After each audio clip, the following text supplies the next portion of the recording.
Bene, allora partiamo. Intanto buongiorno a tutti, grazie di essere qui. Sono Carlo Vischi, cercherò di introdurre un po' gli ospiti della giornata di questo quarto appuntamento di Liguria Food Ambassador. Sono incontri che Agenzia Liguria ha voluto con lo scopo di mettere in collegamento e di raccontare l'importanza strategica dell'utilizzo dei prodotti delle 3 DOP Liguri, quindi basilico, olio e vino, nel canale Oreca. Tra l'altro, sapete tutti, canale Oreca, Hotel, Restaurant, Caffè, è un po' il sinonimo, l'acronimo che va a distinguere il consumo fuori casa. Scopriremo oggi che sta cambiando velocemente qualcosa da questo punto di vista e quindi per essere presenti bisogna capire un po' quali sono i nuovi attori che stanno entrando in questo campo. Però non voglio anticiparvi troppo e spoilerarvi molto. Sicuramente una cosa voglio dirvela subito, ve la ripeterò anche altre volte, se no interverremo noi. Non vuole essere un incontro frontale, deve essere una chiacchierata, anche perché i numeri ce lo consentono, quindi se avete qualche domanda, volete qualche approfondimento, interrompete anche tranquillamente, cerchiamo di attivare la conversazione perché è molto più utile che non solo una lezione totalmente frontale. Allora, prima del primo relatore esterno, vorrei ringraziare i nostri padroni di casa, per cui chiamo Antonella Cheli, che è la vicepresidente di Confartigianato, lo sapevo che prima un po' l'avrei detto, di Confartigianato La Spezia. Grazie anche per la bellissima sede in cui siamo. Il microfono blu è il tuo, per cui ti passo subito la parola per fare il saluto iniziale. Grazie. Grazie a te. Bene, allora buongiorno a tutti. Intanto ringrazio tutte le persone che sono intervenute oggi.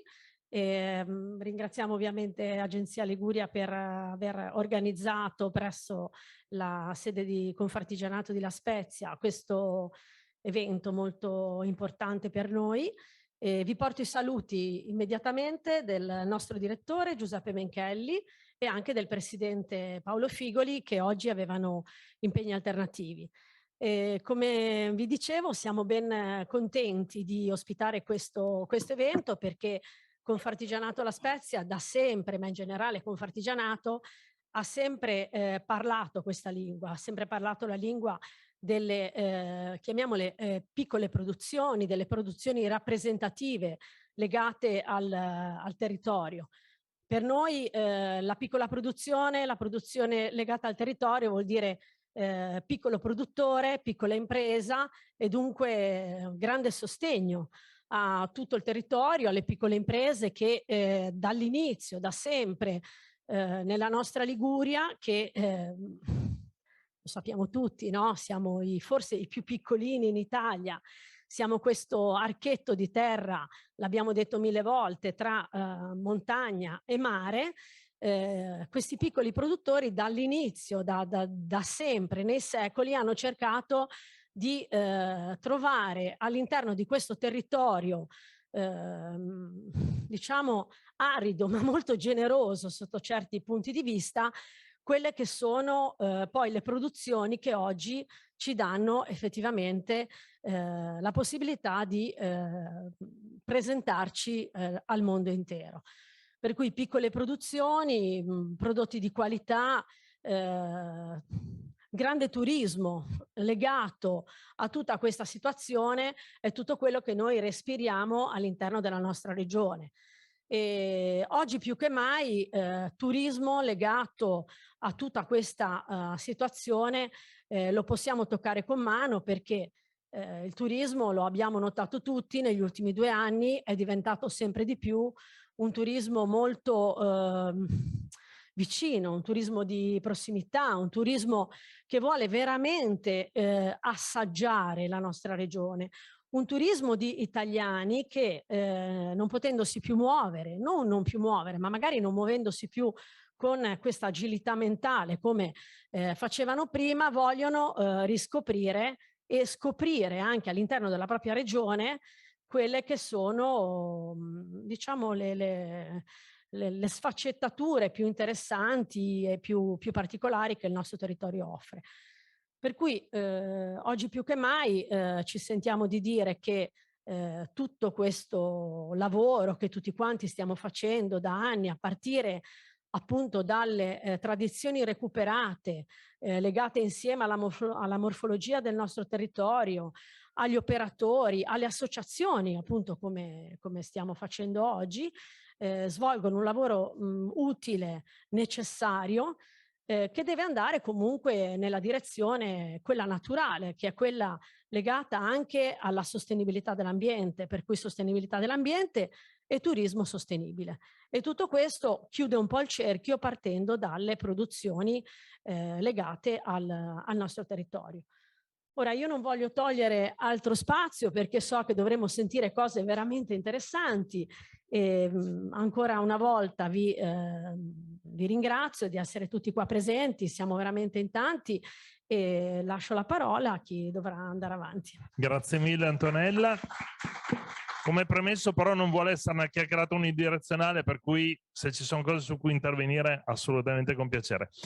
Allora, intanto magari il microfono lo passo direttamente a loro, così voilà, facciamo le alternanze. Febo, intanto se vieni ti presento. Allora, intanto vi racconto un po' com'è la giornata di oggi. Allora, oggi faremo un percorso in cui iniziamo a raccontare un attimino come sta evolvendo il quadro del panorama Horeca, perché di questo stiamo parlando, quindi è importante capire qual è il campo da gioco nel quale parliamo.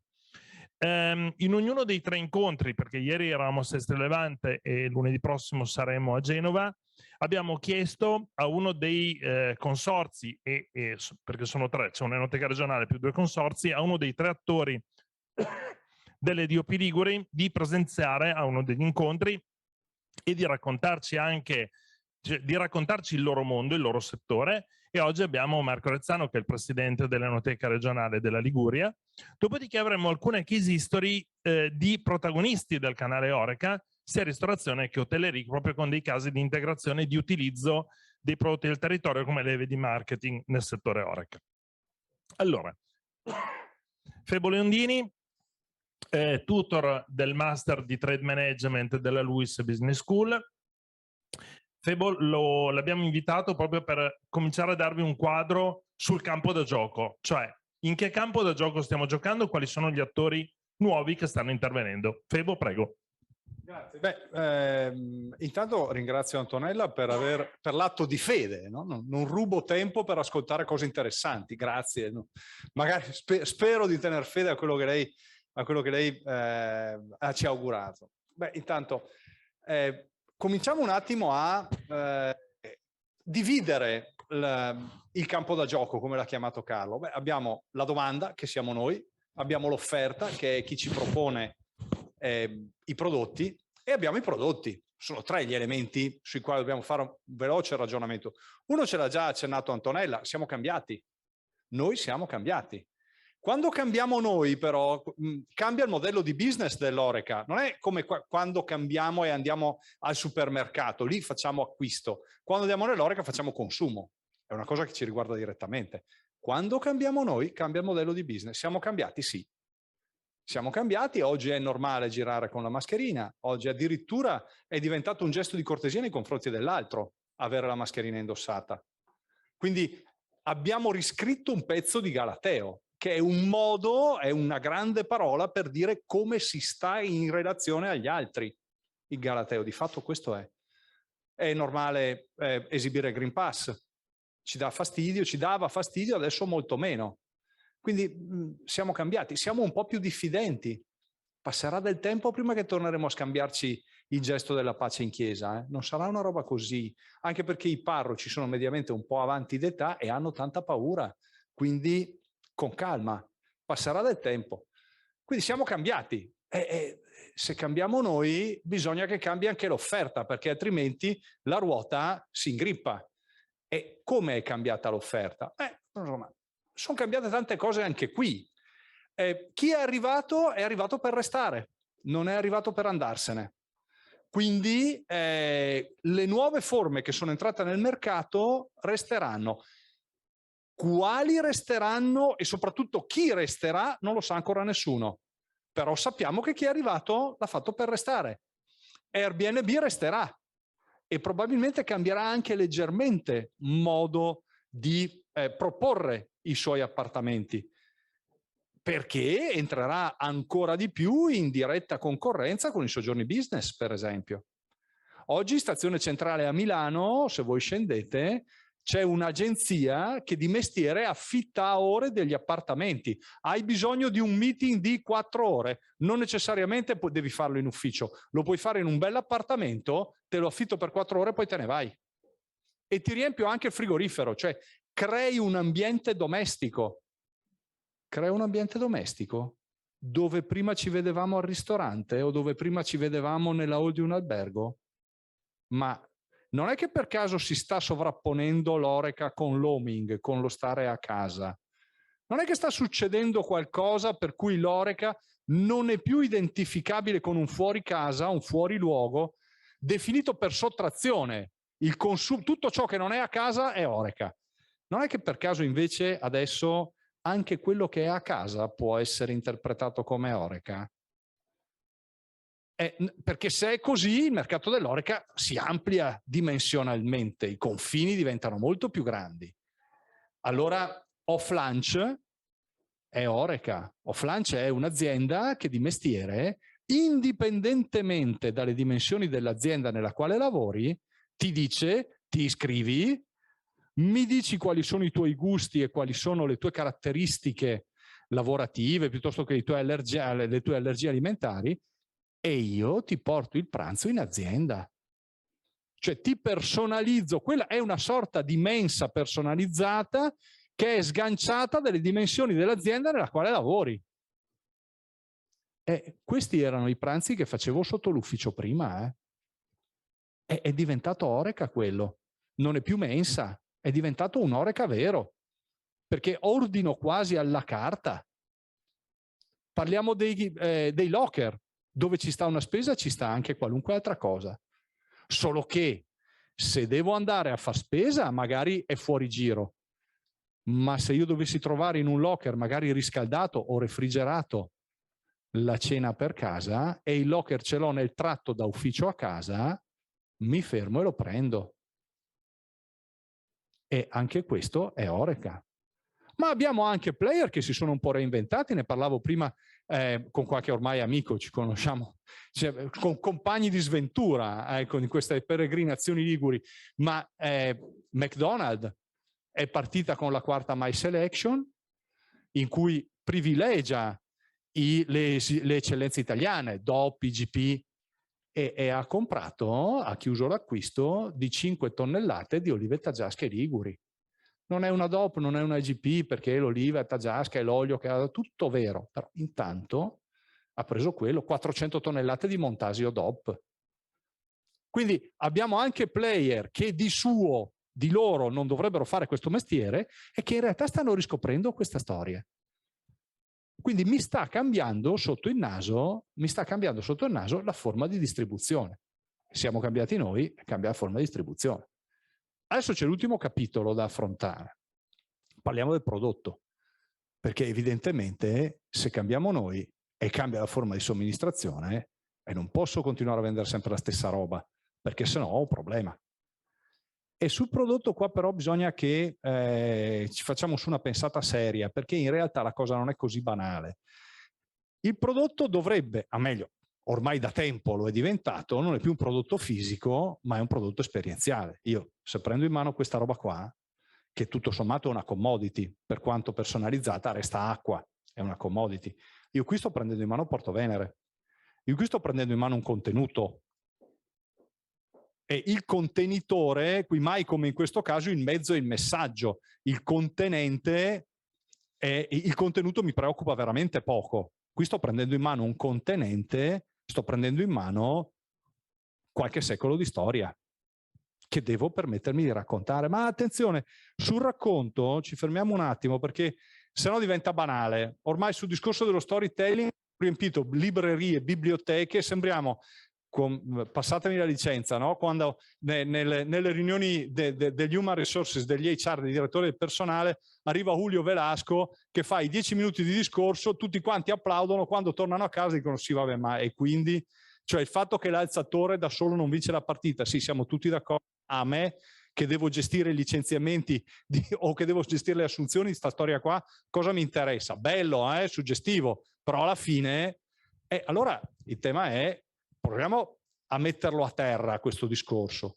Lo mettiamo a terra come? Se questo diventa un servizio, se il prodotto diventa un bene esperienziale, la componente esperienziale di quel prodotto è un servizio, non fa più parte del bene fisico. Cioè, se voi vendete dell'olio, non vendete del liquido giallo, voi vendete la tradizione olearia della vostra terra. La metto giù in maniera molto icastica, cioè una roba che San Giuseppe faceva il falegname e suo figlio è morto su 2 assi di legno. La croce di Cristo è il bene più esperienziale che abbiamo, giusto per...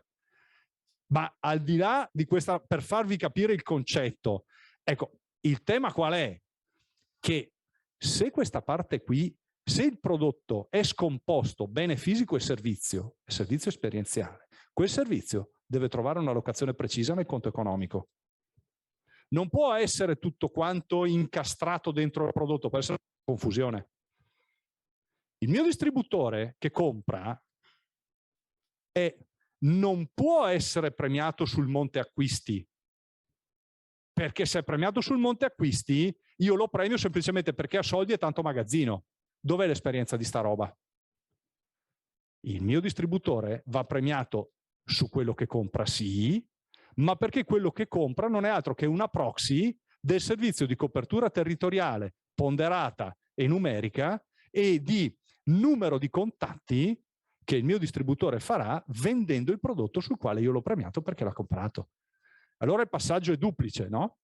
Ho un costo del prodotto sul quale mi ammazzo. Più caro lo vendo e quell'altro a meno lo paga, queste sono le vecchie regole. Ma ho anche una parte di servizio che deve essere remunerata, che io devo garantirlo. Che cosa succederà? Succederà una cosa molto semplice, che per il mio distributore il margine di intermediazione diminuirà sul prodotto, ma avrà una contropartita nella corresponsione dei servizi. E più questi servizi aumenteranno, più questa partita aumenterà.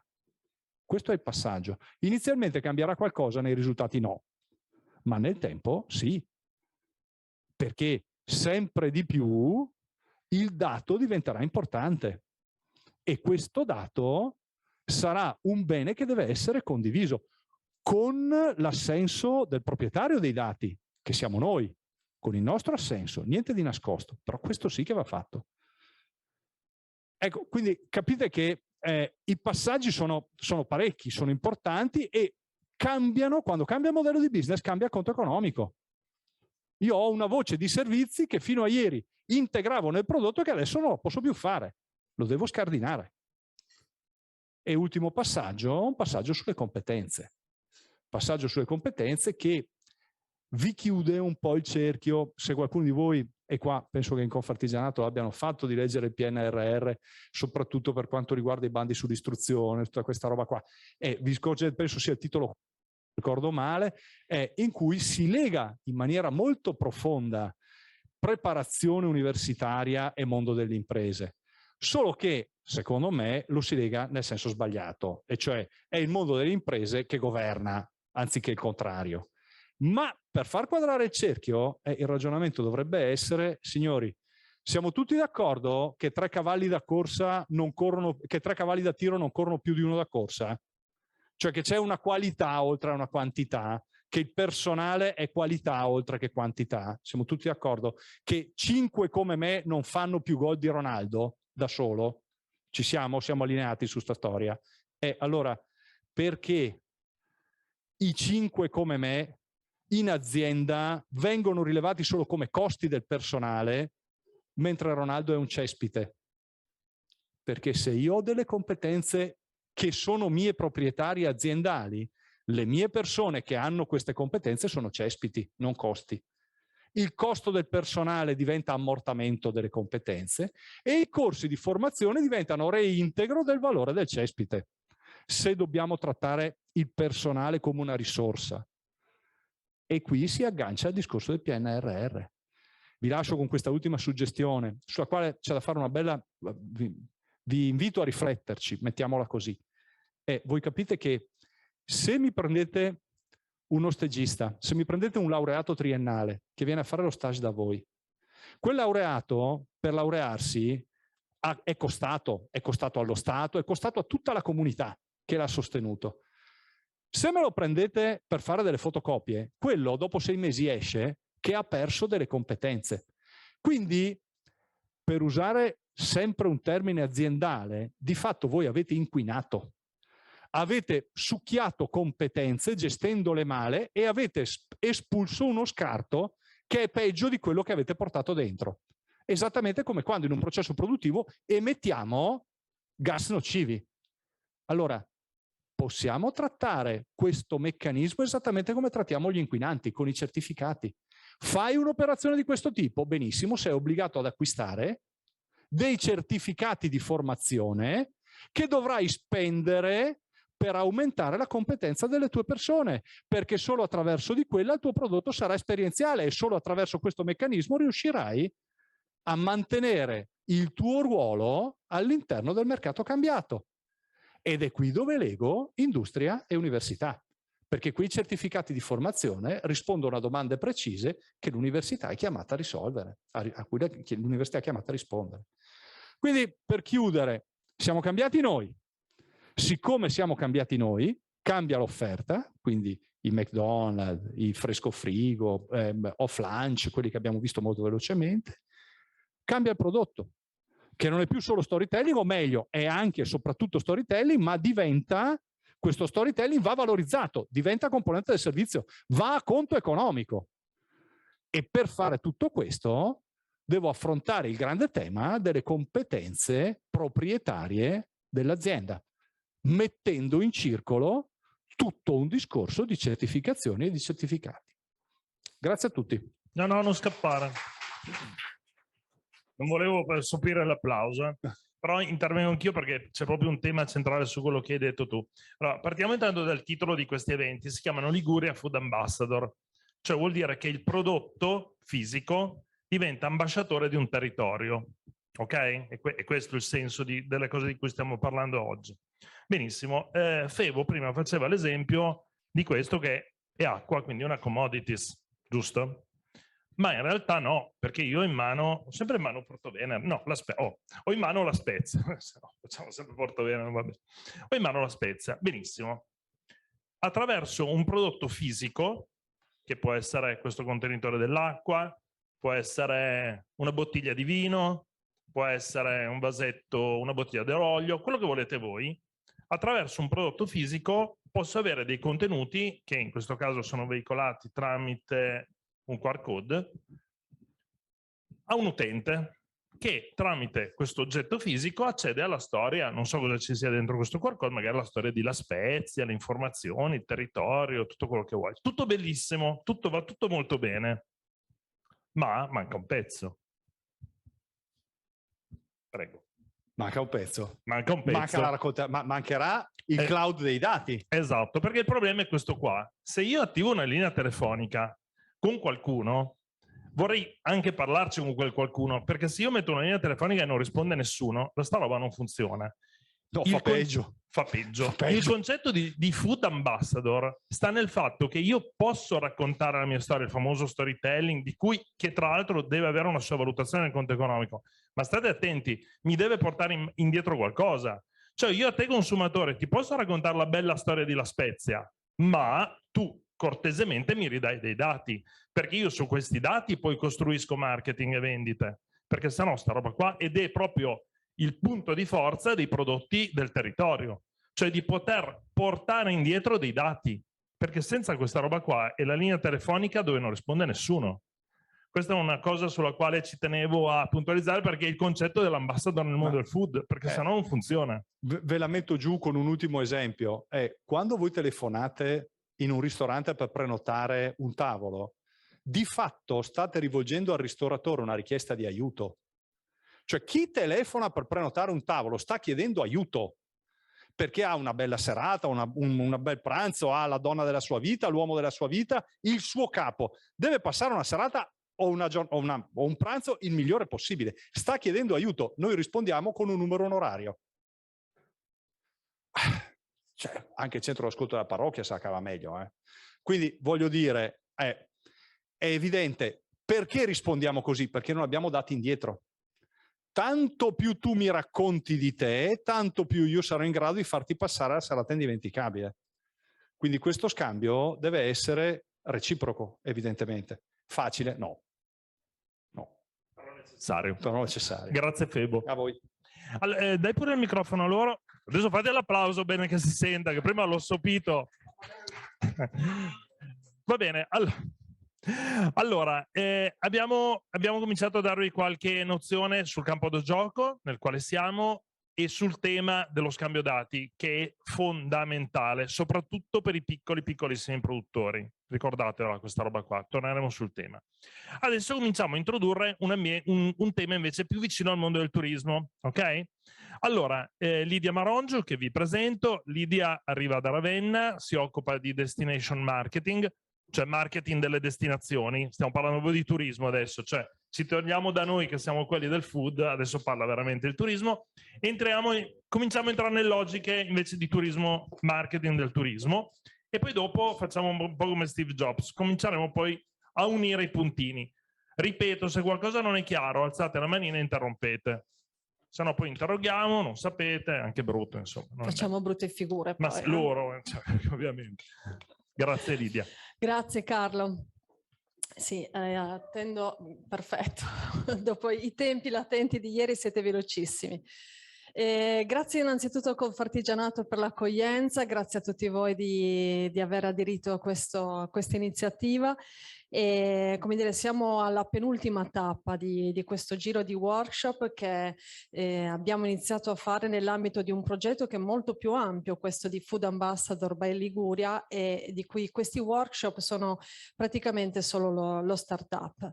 È un progetto di marketing territoriale che l'Agenzia di Promozione Turistica della Liguria ha avviato, forte diciamo anche di una nuova delega, di una nuova competenza che ha l'Agenzia, che va oltre alla promozione turistica e che è quella appunto del marketing territoriale. Quindi un'agenzia che non si deve occupare solo di sviluppare flussi turistici, ma si deve occupare anche di territorio, di destinazione, di valorizzazione delle risorse anche in chiave turistica, ma non solo. Il progetto Food Ambassador andrà poi avanti oltre a questi workshop con una serie di iniziative di comunicazione e delle attività di coinvolgimento degli operatori. Quindi i dati che voi avete dato vi permetteranno poi di rimanere in contatto con l'agenzia e di essere coinvolti nelle successive attività che si svolgeranno. Adesso a me il compito invece in qualità di consulente di strategia di marketing turistico territoriale per l'agenzia, il compito di crearvi un po', come dire, un racconto di raccordo tra quello che stiamo raccontando sul territorio, i prodotti DOP, e il lavoro invece che il turismo fa su questi prodotti. Quindi spero, scusate. No, è l'acqua, grazie. Quindi, il tuo compito di valletta, come dire, il presentatore va benissimo, valletta un po' meno. Grazie, fai la tua parte. Ti ringrazio. Allora, nel marketing turistico abbiamo, diciamo, come dire, una materia prima che è molto comune al lavoro che viene fatto dall'agricoltura, che è appunto quella del territorio. E quando facciamo marketing turistico, come dire, si parla di destinazioni, ma la destinazione in realtà non è una materia prima, è già un prodotto ampiamente trasformato dall'uomo. Perché? Perché il territorio di per sé non attrae nessun turista. Ok? Oppure se ne attrae pochi, e solitamente quando è un territorio poco conosciuto e ci sono delle grandi bellezze, magari le persone tengono anche a tenerselo un po' per sé. Quello che fa di un territorio una destinazione è il lavoro dell'uomo, che è un lavoro molto molto complesso, molto molto articolato. Ok? Quindi quando voi sentite un assessore al turismo, e ce ne sono tanti in Italia che lo fanno, dire che la propria regione, la propria provincia, la propria città è una città che è ricca di risorse, di attrattori culturali, piena di musei, c'è il mare, ci sono i monti, ci sono le piste da sci, ci sono risorse di tutti i tipi e che quindi è unico in Italia, in realtà non sta dicendo niente dal punto di vista turistico, perché queste potenzialità le abbiamo praticamente indistinte in tutte le regioni italiane. Però non tutte sono destinazione e non solo non tutte sono destinazione, cioè attraggono turisti, non tutti sono brand turistici. Okay? Per capire la forza di un brand turistico, se io vi dico la scorsa settimana sono andata in montagna, ok? Nel vostro immaginario, come dire, si creano 2 o 3 situazioni. È molto difficile che voi pensiate che io sia andata a sciare in Abruzzo. Ci sono le montagne, paradossalmente io sono stata a sciare in Abruzzo, ok? A Rivisondoli. Ok, però nel vostro immaginario avete sicuramente pensato che sia andata a sciare in Trentino, sia andata a sciare in Valle d'Aosta. Ok, poi siccome il mio cognome non vi suonerà svizzero, visto che finisce con la U, se io vi dico che tutta l'estate vado nel mare più bello d'Italia, con tutto il rispetto anche per la Liguria, probabilmente è molto probabile che il mare più bello d'Italia possano giocarselo 2 o 3 regioni. Ok, ed è molto probabile che nella vostra testa abbia richiamato il brand della Sardegna. Ok, quindi capite che quando si parla di marketing turistico territoriale c'è un sacco di lavoro da fare. Un sacco di lavoro da fare che paradossalmente, ok, non è neanche quello di costruzione del prodotto, ma riguarda un'altra roba che è proprio in questa giornata in particolare, come dire, è anche di grandissima attualità, cioè avere un modello di collaborazione tra le persone.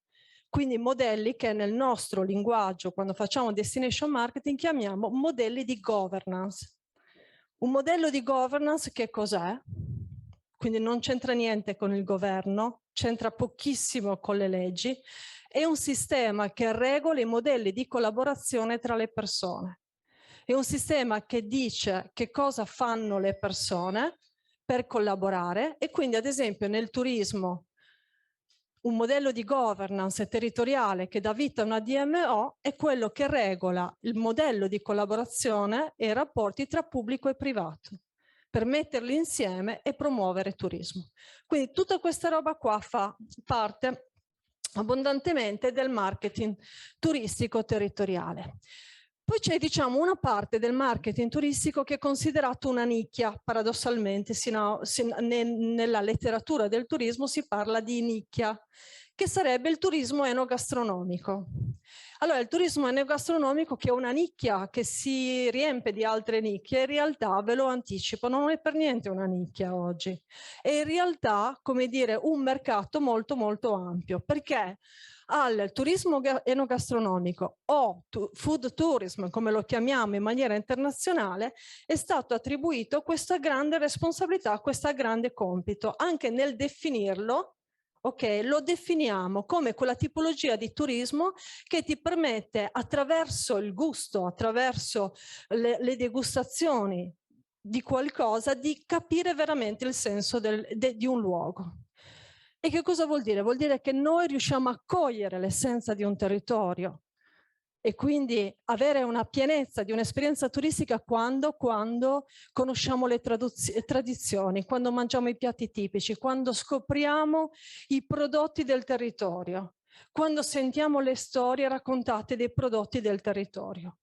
Quindi è attraverso il turismo enogastronomico che noi conosciamo e impariamo ad amare un territorio e una destinazione. Quindi immaginatevi quale grande responsabilità hanno tutti quelli che servono una qualsiasi forma di pasto o di bevanda. Uso proprio 2 termini che suonano da mensa, ok? Perché dentro c'è veramente tutto, tutto. E guardate, nell'essere una cosiddetta nicchia, il turismo enogastronomico è innanzitutto cultura.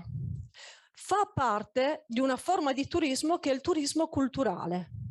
Molti pensano, ah, turismo culturale lo fanno solo Milano, Bologna, Venezia, Ravenna, da dove io arrivo, Roma, perché sono città d'arte. Quindi qui in Liguria può fare turismo culturale, chi Genova, perché abbiamo i musei, le mostre, eccetera. In realtà il turismo enogastronomico come forma di turismo culturale è una forma di turismo che coinvolge soprattutto i turisti che sono appassionati di cultura. La cultura ha 1000 espressioni, ok? Non solo quelle che io chiamo il turismo da Uffizi, ok? Che per carità è ovviamente uno di quelli, diciamo, più diffusi. Però vi faccio un esempio di una città. Io vengo da Ravenna, città, non so se la conoscete un pochino.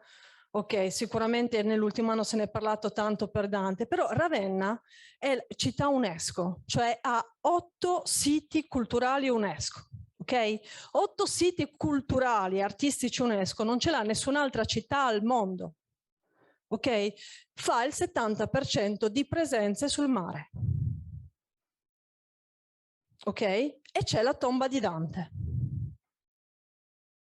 E quando stiamo parlando di siti UNESCO stiamo parlando del mausoleo di Galla Placidia, stiamo parlando dei mosaici di San Vitale, stiamo parlando di cose straordinarie, ok?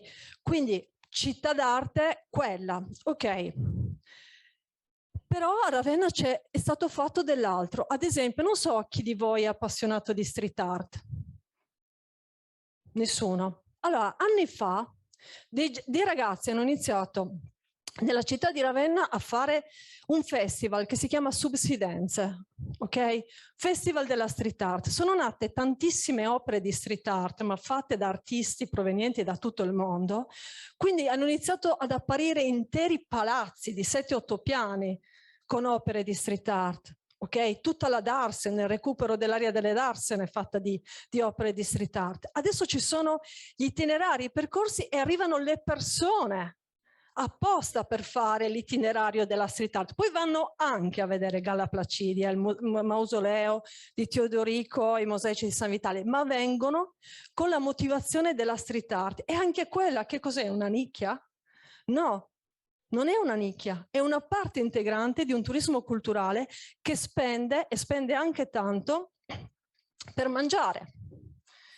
Quindi quando parliamo di food tourism, stiamo parlando di un sistema integrato che è molto difficile, come dire, mappare e come dire, classificare in 3 o 4, diciamo, soggetti. Sono soggetti pubblici, privati del territorio, molto, molto ampi. E quando si fa innovazione del prodotto gastronomico, i soggetti che vengono coinvolti e che entrano a far parte di questa filiera, di questo sistema, sono tantissimi. E quindi qual è la cosa più significativa di questa forma di turismo? È che crea ricchezza economica diffusa e valore sociale ampio e diffuso, perché riguarda un numero altissimo di soggetti. Ok? Pensate ad esempio a chi organizza dei trekking in vigna con le degustazioni. Pensate a quanti elementi di quel prodotto turistico sono coinvolti. C'è una parte di turismo sportivo, c'è una parte di turismo enogastronomico, c'è una parte di turismo enologico. E quanti possono essere i soggetti che entrano in gioco? Allora, food tourism è una forma di turismo che è trasversale quindi a qualsiasi turismo. Ok? I turisti spendono praticamente il 25% del loro budget vacanza in cibo e bevande. Questa cifra si abbassa al 15% per le destinazioni più economiche e sale al 35% per quelle più costose. Quindi abbiamo questa forbice qua che è molto ampia, ma rimane sempre molto consistente. E non solo. Oltre l'80% dei turisti leisure, cioè quelli che viaggiano per piacere, che quindi visitano le destinazioni così per svago, afferma che le esperienze legate al cibo e al vino sono quelle che sono in grado di dare la loro massima soddisfazione, cioè il ricordo bello di una vacanza è spesso legato all'esperienza che hai fatto di tipo enogastronomico. E non solo, pare che questo sia, come dire, l'ingrediente segreto per aumentare la fedeltà dei viaggiatori alla destinazione, cioè un posto dove torno perché lì faccio delle esperienze enogastronomiche positive. Ok, quindi immaginatevi tutto questo in termini di prodotto tipico, di ristorazione, di street food, di eventi, che cosa può avere come impatto nell'immaginario dei viaggiatori. Quindi ci sono enormi vantaggi del food tourism che sono a livello di tutta la filiera. Sono vantaggi di sostenibilità ambientale, sono vantaggi di tipo economico su tutta la filiera. Stiamo parlando di un turismo che non conosce stagioni, stiamo parlando di flussi all season. Quindi non di un prodotto, badate bene, in grado di destagionalizzare i flussi. Non usatela questa parola, è tecnicamente sbagliata. Ed è scientificamente ed economicamente dimostrato che le regioni che hanno investito più budget per destagionalizzare i flussi negli ultimi 10 anni, compresa quella dalla quale provengo, e che rimane un mito nel panorama turistico, cioè l'Emilia-Romagna, hanno fallito. Non portate i turisti e i flussi internazionali a vedere il mare d'inverno. Ok? Portate i turisti se, ad esempio, in una città come quella di Cesenatico, fate il presepe valorizzando l'elemento più tipico, autentico della città di Cesenatico. Che cos'è? La cultura marinara. Se non lo conoscete, prendetevi il lusso di andare a vederlo dal vivo oppure date un'occhiata alle foto, ma vi giuro non rendono. Sapete come fanno il presepe a Cesenatico? Viene allestito in tutte le barche lungo il canale. È tutto illuminato con i profili delle barche, i profili dell'albero, le vele, tutto il canale. È un'esperienza di luci. Allora, quello è un elemento che non è destagionalizzante, perché non farò mai il presepe il 15 d'agosto. Sto vendendo il Natale a Natale.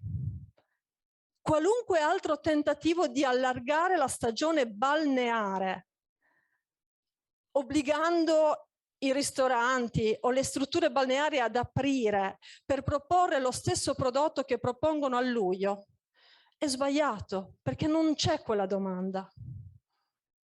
La domanda che c'è di vacanza ad aprile chiede qualcos'altro, non chiede di mettersi al freddo sul lettino in spiaggia. Discorso che ovviamente vale per circa 18 regioni e non da voi, perché io più volte ho preso il sole in spiaggia a marzo da voi, perché avete praticamente un'eterna primavera. Quindi i vantaggi a livello di food tourism, abbiamo detto, sono questi, sono tanti. Un altro che vi riguarda, soprattutto se qui in sala ci sono dei produttori, è quello che tecnicamente definiamo del never ending tourism. Never ending tourism è il fatto che quando un viaggiatore ha visitato una destinazione, una località, si è innamorato, ha fatto delle esperienze enogastronomiche di gusto, che cosa fa?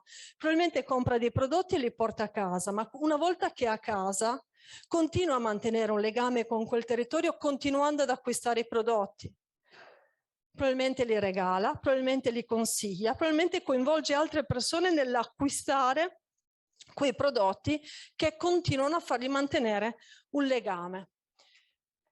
E questa del turista enogastronomico, di chi viaggia con la motivazione di un weekend interamente dedicato a delle degustazioni o a delle esperienze incentrate sul food, è una tendenza in aumento. Non si è fermata con la pandemia, anzi la pandemia ne ha accresciuto i numeri, tant'è che stiamo parlando del 21% dei viaggiatori nel 2016 con una motivazione di questo tipo e siamo arrivati al 55% nel 2021.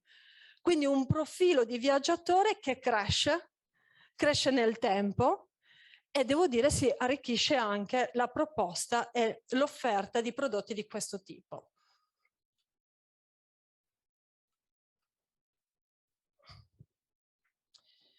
Abbiamo detto che alcuni lo definiscono una nicchia, posto che una nicchia non è, forse all'interno invece del food tourism possiamo parlare di tante specializzazioni e tante nicchie. Quindi è possibile fare food tourism inventandosi n.000 cose. Qui ne cito alcune, ma sono dal wine testing, le cooking class, la visita dei produttori, le visite ai mercati, i tour e le degustazioni di birra, e i food tour, quindi con delle tappe strettamente legate alla degustazione di alcuni prodotti in particolare, ma ancora ci sono i food museums. La regione Emilia-Romagna è una regione che ad esempio è piena di musei del food, ma che potrebbero essere sostenibili in tante altre regioni. Il social eating. Stavano prendendo un gran piede sino al 2020, poi ci siamo fermati per ovvie ragioni, ma i social eating sono occasioni sia piccole, quindi private, sia grandi, che coinvolgono le piazze e le vie delle città, dove fare grandi tavolate di persone per la degustazione di prodotti. Da noi in Emilia-Romagna c'è il caso della città di Parma, che mette a sedere la tavolata dei 1000 con prodotti tipici del territorio, ma poi tutto ciò che riguarda la street food, cioè sia gli eventi legati allo street food, sia ai festival e le sagre, e poi quella dei picnic, che è diventato un enorme business. E uno degli esempi che faccio più frequentemente, perché sugli altri fare un festival del food richiede veramente tanto. Un food tour tutto sommato si fa ovunque, le cooking class bene o male sono diffuse in tutte le regioni, i picnic è invece una moda che è nata in Emilia-Romagna, si è diffusa, hanno iniziato un paio di aziende, adesso noi siamo pieni di aziende che hanno reinterpretato questo modello, questa tipologia di experience. E allora risponde il picnic risponde a un modello, come dire, di esperienza che richiama il nostro immaginario, un immaginario comune, perché se io vi dico picnic, nella vostra testa si costruisce immediatamente l'immagine di una tovaglia a quadrettini, bianca e rossa, stesa in un prato d'erba, il cesto, le posate, tutte le cose cucinate, gli amici, la festa, una cosa romantica. Adesso ditemi sinceramente, quanti di voi hanno fatto, non perché hanno acquistato un'esperienza, ma hanno fatto un picnic negli ultimi 5 anni? 1, 2, anche io. 3. Ok, 3 persone, eppure l'immaginario, te non conti. L'hai pagato? No, bravissimo, ma perché Carlo è un gran romanticone. Allora, è un immaginario comune, però non è un'esperienza comune. Se vi dovessi invece domandare quanti di voi sono andati al ristorante negli ultimi 5 anni, ovviamente alziamo tutti le mani. Bene, questa cosa dei picnic è stata declinata in 1000 modi. Credo di non sbagliarmi se dico che la prima è nata in una tenuta agricola, che è la tenuta ai Giunchi, produttori di vino nelle colline di Cesena, e hanno inventato Scamporella. Questo è il brand che hanno creato. Quando dico brand, lo dico a ragion veduta, perché Scamporella è stato inventato all'interno della tenuta Giunchi, poi la tenuta Giunchi ha probabilmente discusso, ha avuto dei problemi con l'ideatore del brand e l'ha perso Scamporella come brand. Adesso Scamporella, il brand, si è spostato e viene realizzato a Bologna in un'altra azienda agricola, però il picnic viene ancora fatto. Allora, che cosa... La prima idea di questo Scamporella come è nata nella tenuta? Avevano un eccesso di produzione di vino che non riuscivano a collocare, ok? Avevano una tenuta di ulivi incantevole, in una zona non facilmente, tra l'altro, raggiungibile. Cosa si sono inventati? Si sono inventati questo picnic con la parte agrituristica della tenuta, che era un agriturismo di tanti, e hanno deciso di organizzare in estate 2, diciamo, serate. Uno si chiamava appunto Scamporello, l'altro si chiamava Sgardela. Gardella da noi in Emilia Romagna vuol dire griglia. La serata di Scamporello era quella più semplice. 40 euro a persona, cesto di picnic, un ulivo assegnato per massimo 4 persone, tovaglietta, open bar aperto, dove potevi bere tutto il vino che volevi, bartender invece per i cocktail, musica, e si stava lì sino alle 2 del mattino, dalle 7 di sera, quindi si arrivava col tramonto, scenografia incredibile, quindi l'80% delle persone andavano lì per fare la foto su Instagram e postarla. La qualità del cibo buona, il vino buono, ma nessuna eccellenza gastronomica, hanno venduto un'atmosfera.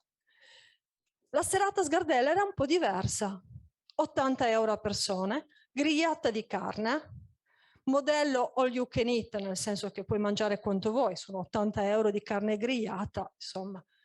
Però a cucinarla uno chef. Ogni volta, ogni serata uno chef, con una narrazione della carne e presentazione delle carni, con un racconto e un mini, diciamo, sessione di formazione. 80 euro. Adesso vi faccio un attimo i calcoli. Quello di Scamporella, sapete quanti posti ci sono negli Ulivi? 400. 40 la quota di partecipazione. Provate a fare questa moltiplicazione, moltiplicatelo da giugno sino a settembre per 2 volte a settimana. Tempi di attesa per trovare un posto circa un mese e mezzo. Ovviamente una moda che si è diffusa e sono nati picnic di tutti i tipi. Ok, da chi aveva il ristorante stellato e ha deciso di fare il picnic con il ristorante stellato, a chi l'ha fatto con la griglia improvvisando il barbecue, a chi ha poi detto ma perché devo far sedere comunque le persone per terra, e quindi nel pieno di un campo di mais ha messo le persone a tavola con tanto di tovaglie, come se fossero in un ristorante elegantissimo, ma all'interno di un campo di mais recintato. Quindi l'idea assolutamente semplice, però valorizzata in questo modo. E poi ci sono stati altri casi, ad esempio questo invece con una forte attenzione di valorizzazione dei prodotti del territorio, un locale, un bar, se vogliamo essere precisi, che ha ideato il Barfum. Il Barfum che cos'è? È un locale dove è possibile testare dei profumi, dei prodotti di bellezza, e hanno inventato un picnic che si svolge a Rimini, nel giardino, nel parco, sotto Ponte Tiberio, dove nel cestino da picnic ricevete dei prodotti di bellezza, un profumo che si abbina al vino e dei prodotti gourmand che tra l'altro non sono prodotti da loro, ma sono forniti in collaborazione con altri ristoranti e altri operatori del territorio. Anche in questo caso grande marginalità. Bene, adesso invece diamo un occhio ai numeri, perché abbiamo visto espressioni come wine tasting, cooking class, eccetera. Allora, sul picnic, ve lo dico già, sembra essere una prerogativa dell'Emilia Romagna o poco più, ok? Sembra che sia un'invenzione partita lì, ma non si è ancora particolarmente diffusa. Mentre invece tutto quello di cui abbiamo parlato, pur essendo nicchie, in realtà hanno una bella diffusione. Allora guardate un po', questa è un'analisi fatta con Google Trends, che è uno strumento assolutamente libero e gratuito di Google che ci permette di analizzare i trend di ricerca delle parole sul motore di ricerca, per cercare di capire, non in termini tanto di volumi di ricerca, perché non è lo strumento adatto, ma di interesse nel tempo, quali sono le parole che le persone stanno cercando. Cioè, probabilmente se facessimo l'analisi oggi sulle parole Ucraina, Russia, conflitto, eccetera, vedremo, come dire, il mondo intero è coinvolto dalla ricerca e dall'interesse per queste parole, e questo lo vediamo sempre sia in tempo reale, questo è uno strumento utilissimo per fare strategie di comunicazione per le vostre strutture, sia in tempo reale sia come storico. Quindi con una serie storica dove possiamo andare indietro di 5 anni, 3 anni, 10 anni, insomma 12 mesi, quello che ci interessa. Ora vedete un po' questa parola, queste due parole, wine tasting, che ho provato a testare un po' e vedere quali sono le regioni dal quale partono le ricerche. E come vedete in blu la regione dove è più interessata a queste parole è la Toscana, ma al terzo posto figura anche la Liguria. poi abbiamo l'Umbria, ma tutto quello che è azzurro sono regioni dove ci sono le ricerche. Ora, io lavoro da parecchi anni con la Liguria, so benissimo che il mercato nazionale della Liguria è un mercato assolutamente di prossimità che se la gioca la Lombardia e il Piemonte. Okay? Non è che sono molte altre regioni, quindi vedete quali sono le regioni di interesse, ma soprattutto vedete un po' com'è l'andamento già di per sé. Se io poi vado a vederlo in termini di associazione e confronto con le parole vacanze e Liguria, vedo che queste due curve di ricerca, il fatto che crescano nel periodo giugno, luglio, agosto, settembre e poi calino invece nei mesi infernali, si associano, sono praticamente quasi sovrapponibili ai termini vacanze. Quindi il wine testing, al di là di essere, diciamo, un'esperienza di per sé, è un'esperienza che viene associata alla fruizione turistica di un territorio. Se poi vado a vedere invece tutte le altre terminologie come cooking class, food tour, wine tasting, food festival, vedo ad esempio quali sono le regioni dove questi termini hanno più o meno interesse. A quanto pare, ad esempio, i food festival non sono di interesse in termini di ricerca per la Liguria, stiamo parlando praticamente di numeri pari allo 0, mentre invece tutto ciò che riguarda wine tasting e cooking class, non solo le ricerche interessano alla Liguria, ma i trend, come vedete, sono ugualmente molto legati al turismo.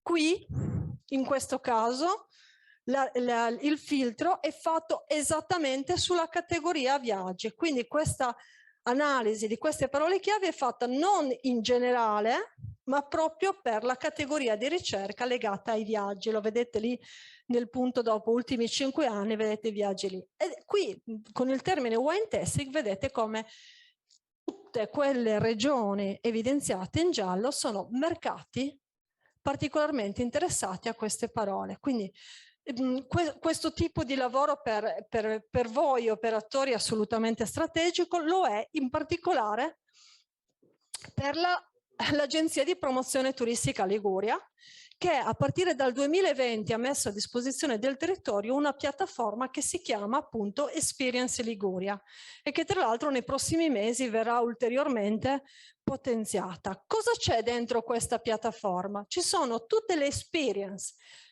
ideate e realizzate dagli operatori turistici, agricoli, le aziende di produzione, le aziende vitivinicole, gli agriturismi, le cantine, insieme ad altri soggetti, perché non ci sono solo ovviamente le esperienze legate al food, che possono pubblicare le proprie experience sul portale, avere la promozione che viene fatta dall'agenzia in diversi periodi dell'anno con delle campagne, delle sponsorizzazioni e delle campagne di comunicazione sui social, e ogni operatore all'interno di questa piattaforma ha praticamente una sorta di suo spazio dove riceve le richieste di preventivo. Quindi l'agenzia, pur non facendo intermediazione commerciale, mette a disposizione questa piattaforma dove ogni singolo operatore può ricevere, indipendentemente da tutti gli altri, le richieste di preventivo e rispondere ai propri contatti. Quindi fare anche lead generation, cioè acquisire contatti profilati di clienti ovviamente o interessati o potenzialmente interessati. Il modo per aderire è molto semplice, basta semplicemente andare nel portale, nella parte inserisci la tua experience, compilare un modulo con i propri dati, iniziare a caricare tutti i dati richiesti per la comunicazione e promozione di un'esperience. La maggior parte dei dati sono obbligatori perché proprio all'interno del portale ogni experience poi viene presentata in maniera uniforme, cioè ha un tema di riferimento, un titolo, un prezzo che a partire da 1 o 2 foto per la sua comunicazione, un testo di descrizione e un testo dove vengono indicate le disponibilità, i periodi in cui si può fare quell'experience, se sono ammessi animali, se la possono fare chiunque, se quell'experience è disponibile in italiano, in inglese, in tedesco o in altre lingue. Come vedete, la sezione food, tra l'altro, è la parte più ricca dell'experience dell'agenzia, perché il food insieme alla parte active, quindi tutto ciò che è la parte outdoor, sono i due temi, due settori di punta sul quale vengono finalizzate più risorse nel 2022 da parte dell'Agenzia di Promozione Turistica, perché sono i due temi, food e outdoor, e molto spesso associati insieme, sul quale noi registriamo più interesse da parte dei turisti. Quindi se volete partecipare, ovviamente la vostra partecipazione è la benvenuta, e chiudo con la stessa frase con la quale ho iniziato. Avete col lavoro che voi fate come operatori o come produttori una grandissima responsabilità quando trattate i prodotti della vostra regione, perché non state facendo assaggiare semplicemente un prodotto, ma state restituendo alle persone il senso, l'identità e l'esperienza dell'intera Liguria. Grazie a tutti. Grazie Lidia, non scappare neanche tu, perché mi dicevano che c'è un intervento, credo in diretta, di un ristoratore. Allora vediamo se è online. Ci dovrebbe essere Daniele Zigliani. Vediamo se la regia ce lo manda in onda, del restante le soste, la sosta di Ligueglia, che credo che avesse una domanda. Me lo mandate online? Un attimino che dovrebbe arrivare, perché immagino la domanda, da quello che mi hanno anticipato, sia rivolta proprio a te. Buonasera, mi sentite? Ecco. Buonasera. Eccoci, ciao Daniele, ti sentiamo, Ciao, non ti vediamo, eccoti qua. Buongiorno Daniele, ben arrivato, grazie. Buonasera, grazie della possibilità. Allora, so che c'era una domanda, c'è qui Lidia Marongiu, così proviamo a rispondere al tuo quesito. Sì, no, era un'informazione, una domanda in effetti sul progetto in generale di Food Ambassador. Nel senso, noi siamo un ristorante per esempio già inserito in Liguria Gourmet, quindi collaboriamo a progetti e la valorizzazione proprio di quelli che sono i prodotti, le tipicità.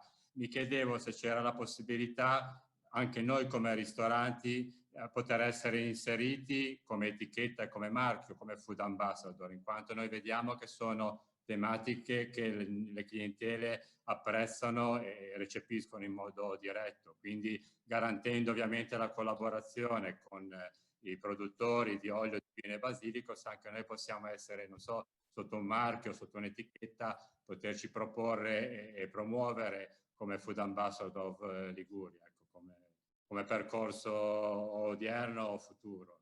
No, chiarissimo. Grazie Daniele. Beh, allora è proprio per te la domanda, Lidia. Grazie Daniele. Intanto colgo l'occasione così anche per offrire qualche dettaglio in più. Sì, assolutamente. Tutti gli operatori che partecipano a tutti i 5 appuntamenti di formazione che stiamo facendo sul territorio saranno poi coinvolti dall'agenzia nelle fasi successive del progetto. Quindi riceverete nei prossimi giorni, a conclusione appunto dell'ultimo appuntamento che faremo il 28 a Genova, l'indicazione di quali saranno i passi successivi. In particolare, per tutti gli operatori che hanno partecipato agli incontri di formazione saranno coinvolti ricevendo tutti i materiali di Food Ambassador, quindi entreranno a far parte, diciamo, di questo gruppo di lavoro. Non lo voglio chiamare club, non lo voglio chiamare gruppo certificato, perché non stiamo certificando nessuno. Speriamo solo di aver costruito in voi, con questi workshop, la consapevolezza e il vantaggio di usare i prodotti tipici e avviare anche voi un percorso di collaborazione con l'agenzia. Per i ristoranti in particolare ci sarà la possibilità di ricevere un po' di materiali, dalle vetrofanie alle tovagliette da utilizzare nei propri locali, i grembiuli, in modo tale da potersi in qualche maniera contrassegnare anche nella comunicazione come Food Ambassador. Poi probabilmente ci saranno anche delle altre attività, perché questo progetto di marketing turistico territoriale ovviamente non si risolve in 5 eventi o non si risolve in un po' di gadgettistica, è un percorso avviato, che continuerà nel tempo, che si concretizzerà anche con la creazione di un vero e proprio catalogo delle experience di Food Ambassador, catalogo che sarà sia digitale sia poi cartaceo e messo a disposizione in tutti gli infopoint della regione. Quindi immaginatevi per chi come dire, è un ristoratore, poter rispondere alla domanda: ma posso andare a visitare la cantina del vino che ho appena bevuto? Dice sì, non solo puoi visitare la cantina, nella cantina c'è questa attività, questa degustazione, dal produttore c'è questa cooking class, oppure puoi andare a dormire e fare quest'altro tipo di esperienza. Guardate, le esperienze che sono caricate sul portale Experience Liguria al momento sono circa 300, sono tantissime, quindi riguardano diverse categorie, diversi profili di viaggio, quindi abbiamo sia quelle strettamente legate al mare, quindi le gite in barca, oppure le escursioni in montagna, ma la maggioranza sono proprio quelle del food. E c'è una grandissima ricchezza di proposte, anche molto innovative, molto creative. Quindi anche se state immaginando qualcosa, siete in una fase anche di ricerca, di sviluppo, dateci un occhio, perché io sono certa che troverete poi anche molte ispirazioni. Grazie Lidia, grazie mille. Allora, se il microfono lo dai in regia, così lo facciamo sanificare. Così intanto chiamo Marco Rezzano, che è presidente dell'Enoteca regionale dei Vini Liguri. È già pronto il microfono per lui? Eccolo qua, Marco. Allora, come vi dicevo prima, nei 3 incontri, quindi ieri a Sestri, oggi qui alla Spezia e poi lunedì a Genova, abbiamo coinvolto i protagonisti delle 3 dopo interessate, no? Quindi Marco Rezzano si occupa ovviamente del vino. Tra l'altro, parlando di mutamenti del canale Horeca, di nuovi attori, siamo riusciti a farci dare i dati da Wine Livery. Chi conosce Wine Livery? Ho visto. Ok, uno c'è. Wine Livery è una piattaforma che vende, sapete, il vino. Sono nati a Milano, adesso sono più o meno in tutta la penisola. Mi hanno mandato i dati della Liguria. Allora, mi dicevano che in Liguria il consumo di vino liguri, quindi richiesto in Liguria, la Liguria è al 9° posto tra le regioni italiane in Liguria, mentre fuori dalla Liguria è al 19° posto, sotto c'è il Molise. C'è anche un tema: i produttori liguri sono mediamente molto piccoli, ha anche un senso che magari non siano troppo impegnati nella promozione del vino fuori regione. È una mia interpretazione. Vi do un altro dato e poi ti passo la parola sul vino più richiesto. Fuori regione 63% Vermentino. Scusate, in regione, scusate, non voglio dirvi. Allora, il 63% dei vini liguri venduti fuori regioni, Vermentino, 63%. In Liguria il 43%. Qui invece il dato lo dice lunga, vuol dire che fuori dalla regione evidentemente c'è una scarsa conoscenza delle altre denominazioni e o vitini, e anche qui torniamo al discorso di prima, no? Quindi era solo per darvi così 2 dati su un player che è totalmente Horeca, perché Wine Livery vende anche occasioni di consumo, ti vendono il kit dell'aperitivo, è quello che diceva Fevo prima, no? Non è più il luogo, è un'occasione di consumo che prima facevo nel locale qualunque e adesso lo faccio in casa, ma rientra sempre lì. Marco, intanto grazie mille di aver accettato l'invito, e a te la parola. Grazie Ripeto mille. a tutti, se avete domande, se no poi Marco è cattivissimo, è il professore, lui vi interroga per davvero, quindi ve lo dico. No, non faccio il professore stasera. Tanto grazie alla Confartigianato, grazie all'Agenzia Liguria, alla Regione, per aver dato corso a un'esigenza che da tempo, insieme agli amici del consorzio del Basilico DOP e dell'olio Riviera Ligure DOP, abbiamo più di una volta esplicitato, che è quello di cercare di mettere vicino i 2 mondi, i mondi della somministrazione, l'Horeca, e il mondo della produzione. Pensate che come Enoteca regionale, insieme ad Agenzia Liguria e all'assessorato al turismo, in pieno lockdown, ci eravamo illusi nel 2020 che potesse esserci una via di uscita, avevamo coniato adotta una cantina per cercare veramente di mettere in collisione, uso il termine, l'ospitalità, mi collego, poi arrivo perché ha fatto alcuni passaggi che sono molto interessanti, mettere in collisione il mondo dell'ospitalità e quindi della produzione a fronte di offrire al turista o al viaggiatore la possibilità di usufruire di esperienze sul territorio a tutto tondo. Purtroppo poi siamo andati a finire come siamo andati a finire, magari questa è un'iniziativa che si può riprendere sicuramente in mano. Il vino e la ristorazione, e quindi partiamo da una base. Prima ho visto scritto cultura e allora mi è venuto in mente una frase di un grande antropologo francese, Lévi-Strauss: le abitudini alimentari sono forse il tratto più resistente della cultura dell'uomo.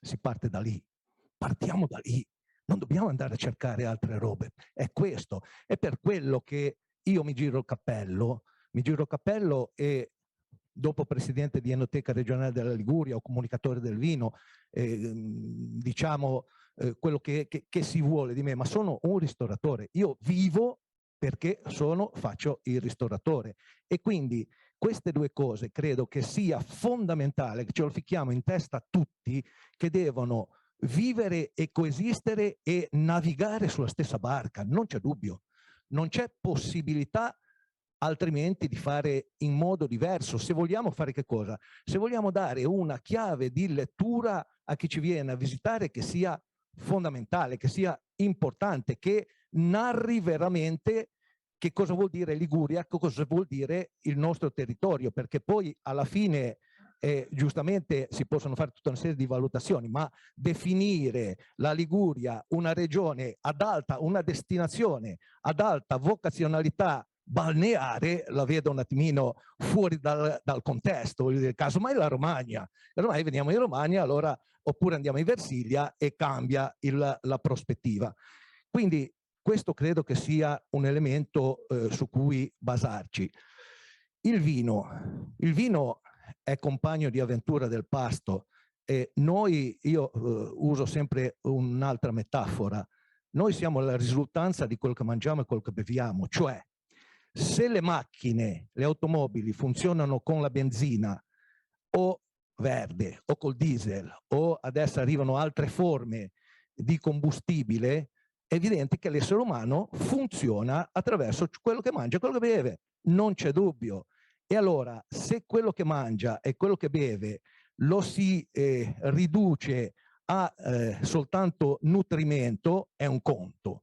Ma se invece vogliamo veramente parlare dell'essere umano, di come si è ingegnato, dei gesti, delle attitudini, delle abitudini, di come attraverso i secoli ha plasmato il modo di alimentarsi e di bere, beh, allora è evidente che qui entriamo in un ambito che ci interessa particolarmente, e che non può disgiungersi.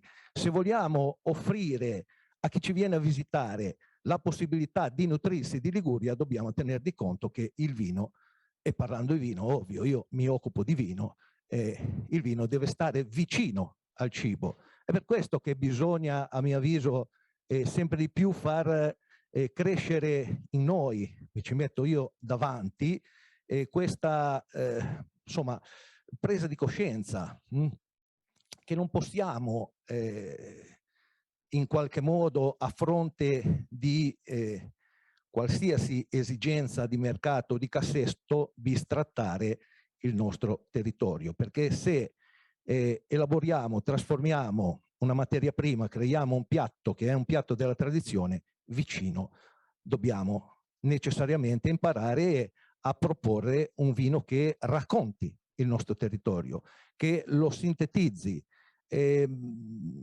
perché chi viene, poi è anche vero che bisogna tener conto di tutti i contesti in cui operiamo, ma chi viene a visitarci, se parliamo di turismo, che parliamo quindi di una fascia importante della nostra economia, ha piacere, come abbiamo piacere tutti noi quando ci muoviamo, quando ci spostiamo. Io perlomeno quando mi sposto vado a tracciare il profilo di un luogo attraverso i ristoranti che vado a visitare, le aziende che vado a visitare, i prodotti che riesco ad assaggiare, perché lì si vede e si riesce veramente a rendersi conto di come veramente l'uomo nei secoli è riuscito a radicarsi. E questo è. E la Liguria, da questo punto di vista, guardate che spesso si omette e si ci chiudono gli occhi di fronte a questo aspetto. Non si ha il tempo forse per ascoltare, visitare, siamo risucchiati in questo vortice veloce che ci avvinchia, però la Liguria dal punto di vista vitivinicolo, guardate che oggi è cresciuta veramente a dismisura, nonostante i numeri, perché i numeri è evidente che definiscono una regione piccina, quale la Liguria è. Il calo e l'abbandono, e questo è un altro tema, che noi possiamo veramente aiutare ad affrontare. Il calo e l'abbandono delle terre produttive, dei terreni di produzione è un tema importantissimo, e il vino lo soffre in maniera incredibile. Pensate che, e non parliamo di ere geologiche, ma parliamo di un secolo fa più o meno, prima della filossera, forse molti di voi sanno cosa significa il termine filossera, la Liguria poteva contare circa su 40.000 ettari vitati, quindi era un giardino coltivato a vite.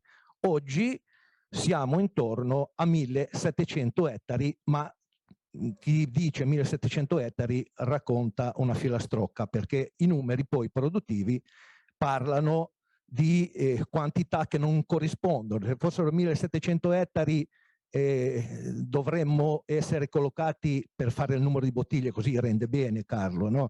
Dovremmo essere collocati in una dimensione che supera le 10 milioni, 12 milioni di bottiglie. Invece in realtà ci attestiamo intorno ai 5 milioni di bottiglie. 5 milioni di bottiglie, quindi il conto non torna. Siamo sempre alla caccia di ettari di superficie vitata da poter impiantare e recuperare, il conto non torna. Però noi possiamo fare tanto, i ristoratori possono fare tanto. Se ci prendiamo a cuore il territorio, ora parlo di vino, ma potrei parlare di qualsiasi tipo di prodotto. Se ci prendiamo a cuore il territorio, veramente noi possiamo essere dei veicoli fondamentali che possono dare una risposta anche a tutte quelle problematiche che ben conosciamo, l'entroterra, l'abbandono dell'entroterra, l'abbandono dei coltivi, perché sono difficili, perché non danno redditività, perché non riescono a essere, non portano ad avere prodotti che siano competitivi sul mercato. Ecco la competitività. Se noi cerchiamo la competitività saremo sempre perdenti. Se cerchiamo la competitività dal punto di vista economico perderemo sempre, perché un vino che costa meno lo troveremo sempre, ma un vino unico come si produce in Liguria non lo troveremo mai. Non lo troveremo mai, perché nelle nostre 8 denominazioni, quindi da Luni sino a Ventimiglia, abbiamo dei microclimi, abbiamo delle condizioni che nessun'altra regione in Italia, ma oso dire anche al mondo, può offrire. Quindi abbiamo veramente a disposizione un patrimonio straordinario che deve essere scoperto soprattutto da molti di noi.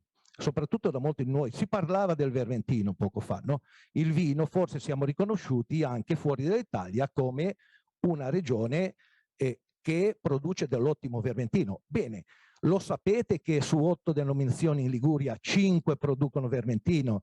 Lo sapete che queste 5 denominazioni hanno un contesto territoriale che fa sì che i vermentini che si producono in Liguria siano diversi uno dall'altro, che quello dei Colli di Luni, addirittura quando parliamo dei Colli di Luni c'è diversità tra il vermentino della riva sinistra del Magra rispetto a quello della riva destra del Magra. Quello che viene prodotto nella porzione di territorio che va da Luni a Santo Stefano Magra rispetto a quello che viene prodotto a Bolano, Vezzano o Arcola. È diverso. E queste cose spesso sfuggono, ma conoscendole si riesce anche a fare un lavoro che per noi, che per i ristoratori diventa fondamentale, che è quello poi di accostarlo e di abbinarlo e di proporlo con dei piatti che sono tradizionali, che arrivano da lì, che riescono a fare un collegamento, quel trait d'union che spesso si ricerca. Allora lì è la cultura, ancora una volta si parla di cultura, di conoscenza. La coscienza genera la cultura. Quindi incontri come questo, avvicinamenti come questo, io li ritengo fondamentali, perché ti danno veramente la possibilità di far nascere una curiosità che poi deve essere sviluppata. Certo, in 20 minuti o un quarto d'ora di un intervento non si può far rendere l'idea di quella che è la esatta dimensione della viticoltura ligure in questo momento, le peculiarità. Se volete io ve lo faccio, vi faccio una carrellata da Luni a Ventimiglia, ma non sarebbe corretto, però riuscire a stimolare la curiosità vi permette anche di riuscire a comprendere che differenza c'è, magari sempre parlando in provincia della Spezia, tra i vini delle Cinque Terre e quelli delle colline di Levanto, che utilizzano gli stessi vitigni. Guardate, parliamo di Vermentino, Bosco e Albarola, e parliamo forse di concentrazioni di percentuali diverse, però parliamo delle stesse uve, parliamo dello stesso quasi territorio. E allora la differenza che c'è tra un territorio che precipita, quello delle Cinque Terre, e un territorio che scivola dolcemente, quello delle colline di Levanto. Quindi il contatto con la luce, questo nutriente straordinario per questa pianta incredibile che si nutre di luce, per questi produttori straordinari che la conoscono, che la assecondano.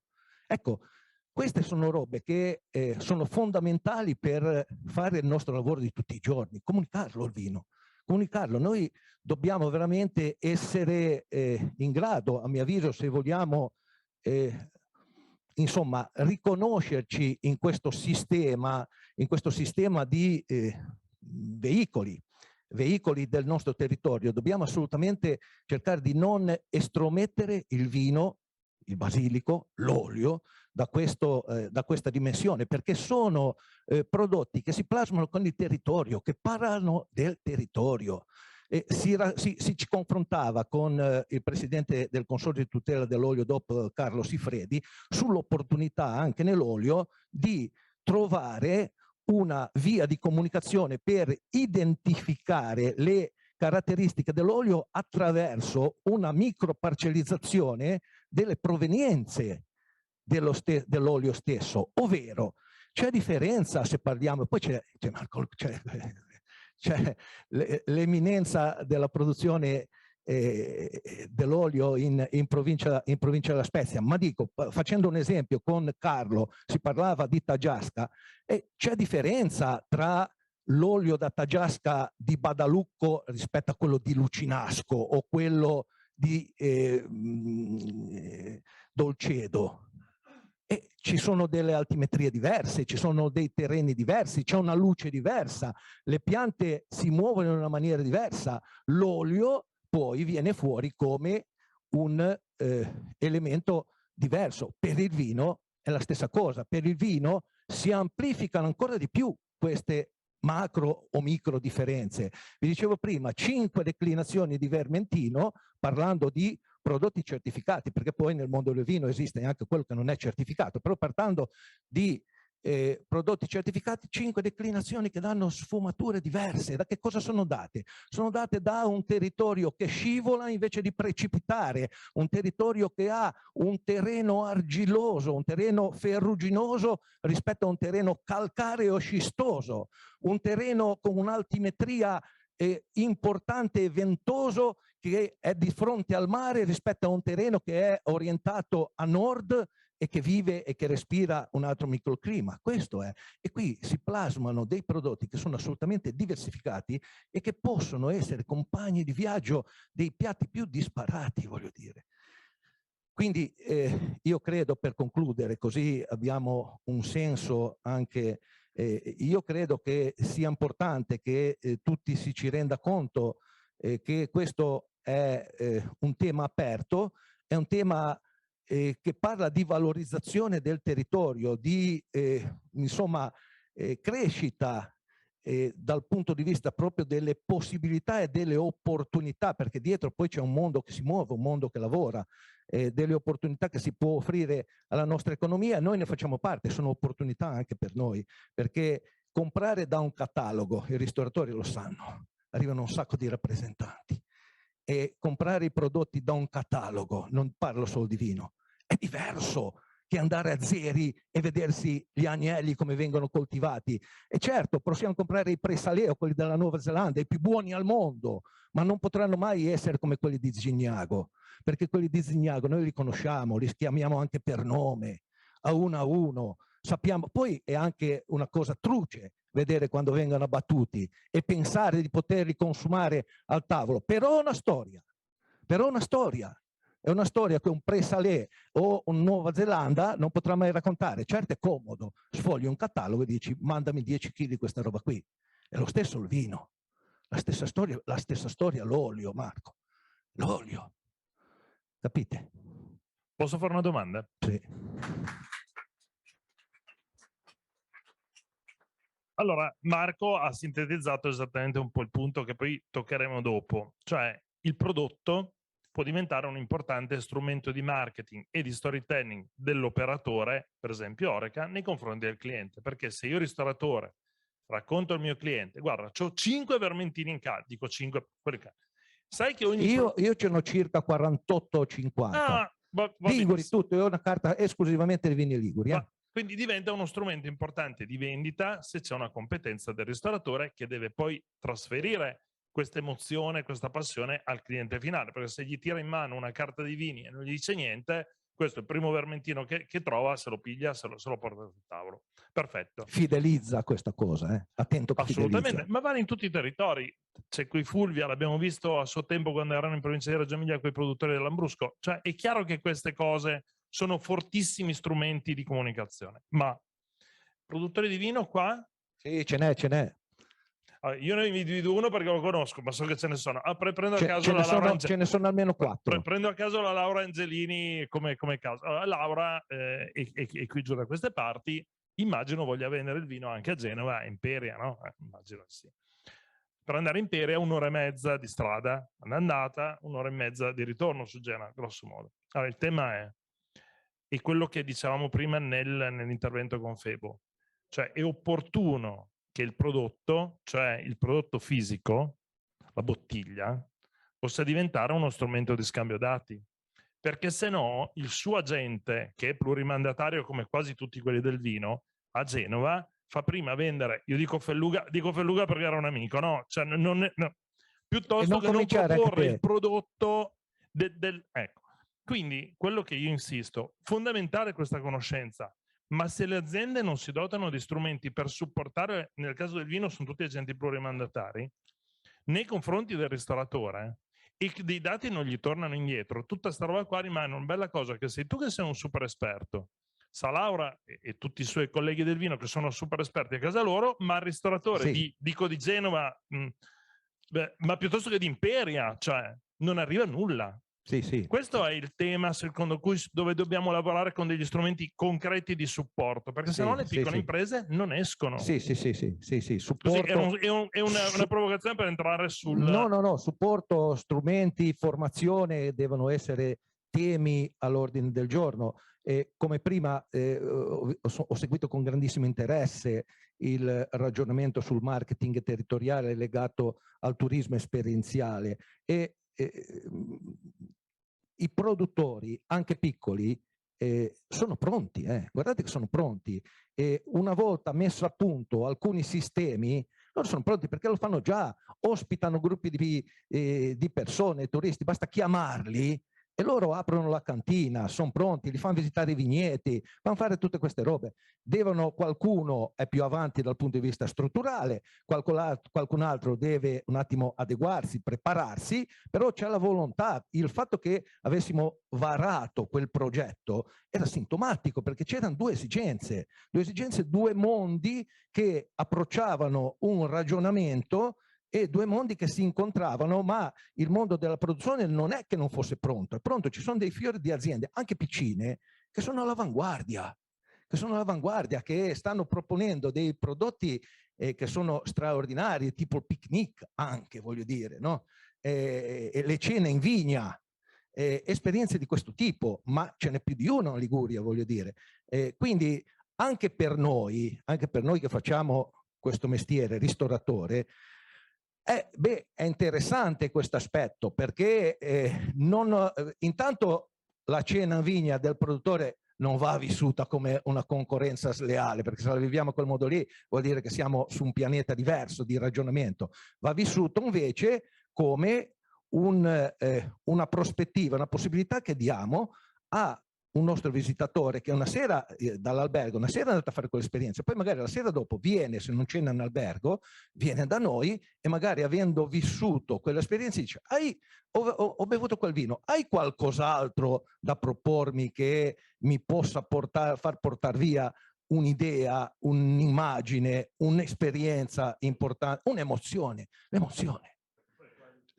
Allora, gli esseri umani sono delle macchine emotive che pensano, non sono delle macchine pensanti che si emozionano. Siamo emotivi, le emozioni ci condizionano, quindi noi vogliamo vivere emozioni. Se ai nostri clienti non facciamo vivere emozioni, è finita. Grazie mille Marco. Il microfono alla regia. Grazie mille. Allora, cominciamo a entrare, come dicevi tu Marco, con operatori, così chiudiamo il cerchio, no, di questa, con operatori del mondo dell'Horeca. Allora, Laura Gazzolo, intanto se ti microfonizzi. Bene, allora, Laura è direttore di un hotel importante che è l'AC Hotel di Genova, quindi un hotel all'interno di una catena alberghiera. Voi sapete che le catene alberghiere per loro natura tendono fortissimamente a standardizzare l'offerta, no? Tu sai che è quel prodotto lì, che tu vada a Milano o vada a Bruxelles, trovi la sicurezza di quel prodotto. Questo è molto bello per certi versi, ma da un certo altro punto di vista tende un po' a ingessare la proposta, magari dal punto di vista gastronomico, no? Ovviamente. Ecco, Laura su questa cosa qua invece ha fatto una bandiera di scontro anche nella catena, ma insomma anche di forza del suo hotel. Faccio un piccolo appunto, mi riprendo con quello di Marco. Lo fa perché Laura ha la curiosità di andare a conoscere prodotti e produttori. Non tutti sono così, per cui è per quello che io insisto che se le aziende non supportano la loro rete vendita nel trasferire informazioni a voi, poi la cosa tutto bello, ma non si completa il CEF. Raccontaci la tua esperienza. No, proprio a proposito di questo, devo dire che io una di quelle cose su cui insisto moltissimo è io ci vado perché io vado a visitare le cantine, bevo tanto, quindi la mia, diciamo, la sostanza è quella lì, è quella di esperienza personale. Però quello che, sul quale mi sono concentrata molto è proprio quello che i miei collaboratori, quindi le persone che poi sono al tavolo e che fanno vivere l'esperienza al cliente, fossero informati, perché purtroppo non è sempre così. Ora Marco è patrimonio dell'umanità ligure, nel senso che è una cultura enorme, eccetera, e lui è lì al ristorante, quindi caspita, quando tu ti senti servita e ti racconta tutte le cose che ti racconta, hai già fatto, no? Un'esperienza fantastica. Per noi, faccio l'esempio di una struttura come la mia, che è una struttura grande, no? Perché io ho 139 camere da gestire, un ristorante abbastanza grande, quindi devo delegare moltissimo. Se bastasse la mia presenza o quello che penso io, o la mia curiosità, sarebbe tutto molto facile, ma poi in realtà io devo passare alle persone che sono i miei collaboratori, e quindi quello che cerco di fare e che quello che chiedo al mio distributore è proprio quello di far fare delle esperienze a loro, non tanto a me, perché io poi me le posso fare lo stesso. E questo in tutti i campi, perché voi sapete che in un albergo si fanno tante cose, una delle cose che si fa di più nell'albergo è arrivare al banco e chiedere informazioni. Quindi il nostro processo è un processo in varie direzioni. Sicuramente una di quelle è i ristoranti, perché è vero, io ho un ristorante interno, però quello che facciamo è anche consigliare ristoranti, cioè voi, penso che chiunque di voi sia stato in giro una volta almeno ha chiesto, no, cosa mi consiglia? E quindi per noi poi insomma ci mettiamo la faccia anche noi, perché poi se il cliente torna e non è stato contento, quindi immaginatevi che le informazioni che non do io ma che dà tutto il mio staff devono essere informazioni che abbiano un certo senso, un certo valore e soprattutto che valorizzino il territorio. Quindi questo mi è venuto in mente mentre Marco parlava, perché effettivamente il cliente viene da noi, mangia da noi, ma molto più spesso mangia fuori, quindi noi siamo veicolo anche, no, proprio di passare di dire vai in quel ristorante perché so che il ristorante utilizza prodotti DOP, so che l'esperienza che farai in quel ristorante è un'esperienza del territorio, di conoscenza del territorio. Nel caso mio specifico, questa diciamo, è la piccolo contributo che do io personalmente, è quello di tentare, nonostante, come vi diceva Carlo, vi anticipava, voi immaginate che io faccio parte di una catena internazionale in cui gli standard sono importantissimi. Io vengo valutata periodicamente sul rispetto degli standard, no? Quindi il cliente che viene da me deve avere sempre le stesse cose, date in un certo modo, addirittura dobbiamo dire spesso le stesse parole che dicono dalle altre parti, no? Quindi abbiamo tutta una cosa abbastanza articolata che vi dico che è per esempio 150 pagine di roba che io devo studiarmi e che devo trasmettere a tutti i reparti perché tutti devono fare la stessa cosa. E quello che ci viene detto molto spesso è che l'80% dell'approvvigionamento deve essere fatto da grandi distributori. Quindi voi vi immaginate che è molto difficile per una struttura come la mia poter proporre il territorio quando devi comprare le cose, no? Insomma da grandi distributori, però ci lascia un margine e ce lo lascia. Fino a qualche anno fa ci diceva forzatamente che io dovevo avere l'hamburger nel menù, che doveva avere il club sandwich nel menù. Per fortuna non ce l'ha detto più. Questo a me ha dato speranza, perché forse hanno capito che non è quella la strada, ma la strada è il contrario, nel senso che una persona quando arriva su un territorio deve entrare dentro al territorio, quindi lasciandoci un pochino di margine io ho tentato di svilupparlo e l'ho fatto con i pochi mezzi, perché poi mi piacerebbe tanto avere tutte le etichette che ha citato lui. Purtroppo non posso, nel senso che io comunque devo avere anche lì un certo standard, però cerco di farlo e di dare ovviamente precedenza ai vini liguri. Cerco di dare sul mio menù, cioè quando qualcuno legge il menù, quello che io dico sempre, e lo facciamo insieme allo chef, è deve guardare il menù e deve pensare che si trova in questo posto e che quindi sente delle assonanze in ciò che magari ha già ascoltato dalla Liguria, eccetera. Quindi ovviamente ritroverà il pesto, magari semplicemente invece di, diciamo, di dire che mangi le trofie al pesto e le trenette al pesto, io preferisco specificare che lo farà con un basilico DOP acquistato da un'azienda che nomino, perché mi sembra anche un atto di dovere nei confronti del territorio, del grande sforzo che fanno i piccoli produttori, e poi a me secondo me dà un valore aggiunto, perché comunque già nel leggere la descrizione del piatto capiranno che ci abbiamo messo un po' di cura. Ok, quindi è chiaro, quello che faccio io è una dimensione molto limitata, perché vi spiegavo, diciamo, tutte le regole nelle quali devo stare, però forse sono qui per questo, forse sono qui perché io non sono un diciamo ristorante tipico, non sono un albergo diciamo legato al territorio, ma viceversa sono una cosa che rimane un pochino più asettica, ma che invece deve farlo assolutamente all'interno del suo spazio. Quindi io penso di avervi dato il sunto, no, di quello che si può fare. Poi si possono fare tante cose. Una cosa la voglio dire perché non so se l'ho raccontata a Marco, è una cosa che ho fatto l'anno scorso e che di fianco a ogni vino ligure io ho fatto un piccolo video. Forse te l'avevo raccontato, sì. Ho fatto un piccolo video con le mie cameriere, cioè le stesse che ti stanno servendo al tavolo, e queste cameriere cosa fanno? Tu mettendo il cellulare sul QR code si apre un video che ti descrive quel vino e il perché io lo abbinerei a un piatto del mio menù. È stato un esperimento divertente. Intanto i ragazzi si sono sentiti coinvolti, che secondo me è una cosa bella, che ci si senta coinvolti nei progetti, no? Di quando si fanno le cose, e comunque il curioso ha perso intanto quei 2 minuti così per vedere un po' di cose e ha ascoltato un po' di informazioni. L'esempio che dici tu è esattamente calzante, perché oggi esistono X tecnologie, perché questa cosa che hai fatto tu in realtà dovrebbe farla il produttore nel consentirti dal tuo suo cellulare di trovare informazioni del suo vino, dare informazioni al produttore. Quella potrebbe essere una bella idea, che io per esempio direttamente... banalmente in base alla lingua del device darglielo in italiano o almeno in inglese, ma ripeto, riportare indietro informazioni, perché è sempre questo che manca nel mondo dell'agri-food italiano, cioè il capire che un prodotto è ambassador se viaggia nei due sensi. Sì. Perché se noi non diamo informazioni, ma soprattutto, cosa più importante che diceva Febo, non riceviamo informazioni, e se non riceviamo informazioni non possiamo fare marketing, banalmente vendere, perché poi alla fine di questo stiamo parlando, non possiamo personalizzare l'offerta, non possiamo rivendergli quel vino dopo che me l'ha assaggiato una volta, perché questo sarebbe l'obiettivo. Questi sono un po' i temi, per cui il tuo esempio è bellissimo, ma siamo sempre alla buona volontà del singolo che ho voluto fare una cosa che non è il suo mestiere, cioè nel senso... No, no, certo, ovviamente. Grazie. Domande per Laura? Sanno tutto, veramente, è una roba... Va bene, allora, intanto grazie Laura. Allora, chiudiamo il circolo dell'Oreca.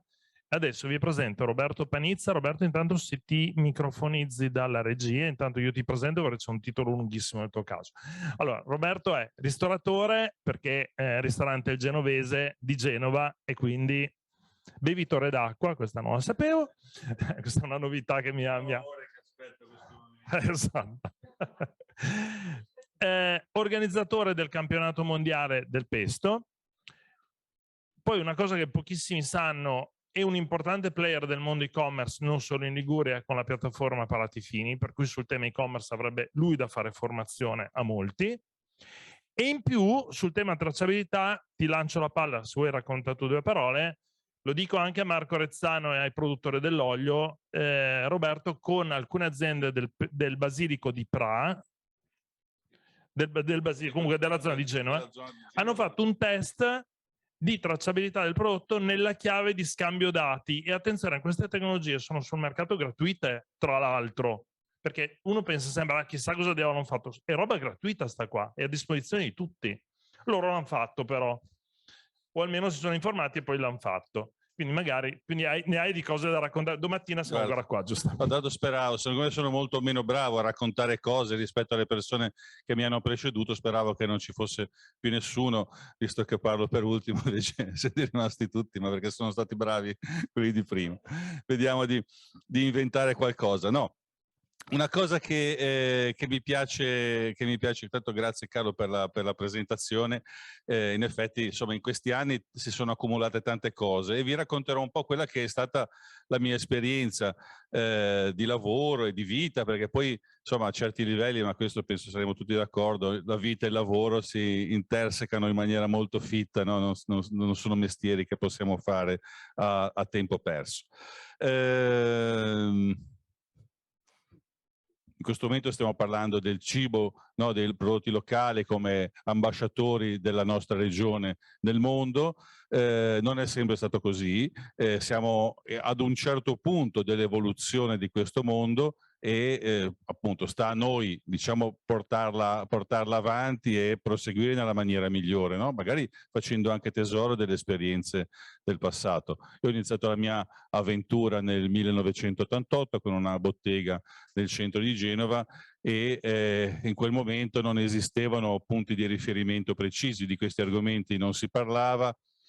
Di dove arrivasse l'olio non interessava molto a quasi nessuno, se non magari nelle comunità diverse, sparse in giro per l'Italia che lo producevano, se no l'olio più o meno era olio, c'erano i grandi brand che la facevano da padrone, qualche piccolo artigiano, ma veramente poco altro. Poi la storia dell'olio è proprio fatta, no, di alti e bassi incredibili. E questo per dire che appunto io ho cominciato lavorando sui prodotti etnici più che sui prodotti locali, quindi la cucina cinese, la cucina che in quel momento stava cominciando ad affacciarsi un po' nel nostro paese. Poi ho preso una certa direzione, i clienti cercavano determinati prodotti liguri per fare i regali aziendali, non c'era niente sul mercato. Il massimo che trovavi in quel momento erano i vasetti delle olive nel vasetto cilindrico con, mi ricordo, questa etichetta legata con l'elastico giallo, con questo pendaglino aggrappato, non c'era niente. Anche aziende che oggi sono bravissime, distribuite in tutto il mondo, in quell'epoca ancora non esistevano. Mi sono andato a cercare, forte del mio fatto di essere bottegaio, in quel caso e non frantoiano, avevo un panorama di quello che esisteva nelle altre regioni, per cui arrivavano input dalla Toscana, dal Veneto, dall'Emilia, dal Piemonte, no, di linee strutturate. Abbiamo cominciato a fare una ricerca di prodotti che piano piano poi si è strutturata. Poi è arrivato il momento del pesto, no? Allora ha cominciato ad affacciarsi un pesto che poteva essere commercialmente interessante.